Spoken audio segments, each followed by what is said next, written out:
Hello મિત્રો, સ્વાગત છે તમારા બધાના આપણા વિડીયોમાં। તો આજે આપણે આવ્યા છે ત્રિવેણી સંગમ, જે સોમનાથથી લગભગ 1 કિલોમીટર જેટલું થાય છે અને અહીંયા 3 નદીનો સાથે સંગમ થાય છે। અહીંયા 3 નદીનો સંગમ થાય છે, હિરણ, કપિલા અને સરસ્વતી। અને અહીંયા શ્રી કૃષ્ણ ભગવાનની અંતિમ વિધિ કરવામાં આવી હતી તેવું કહેવામાં આવે છે। તે આ જગ્યા છે મિત્રો, અને આ વિડીયોમાં તમને જાજી બધી માહિતી મળવાની છે, તો વિડીયોના એન્ડ સુધી બન્યા રહેજો। તો આપણે આગળ જઈએ મિત્રો। આ તેનો ગેટ છે, તમે જોઈ શકો છો।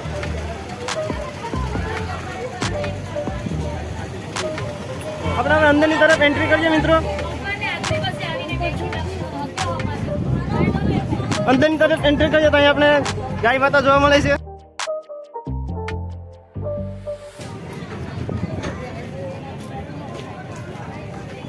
અહીં તમે આવો તો મિત્રો, અહીંયા આમ તો શાંત વાતાવરણ તમને જોવા મળે છે। અહીં શંખ ને એવું બધું તમને જોવા મળશે।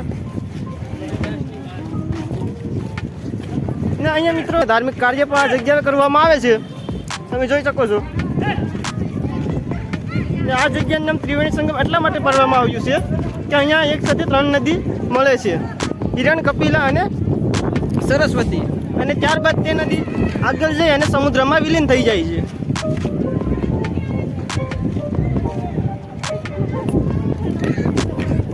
અહીં તમે કબૂતર જોઈ શકો છો મિત્રો। અહીંયા બધી જે લોકો છે એ કબૂતરને રણ નાખવા આવે છે।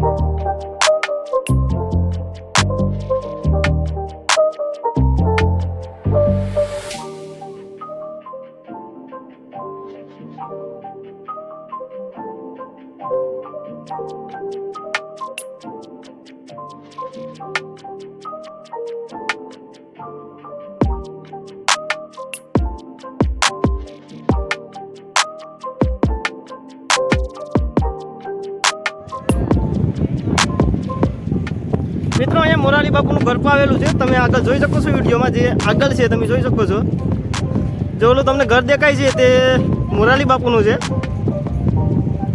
અને અહીંયા તમે આવો તો અહીંયા શાંતિનો અનુભવ થાય છે, એકદમ શાંત વાતાવરણ છે, તમે જોઈ શકો છો।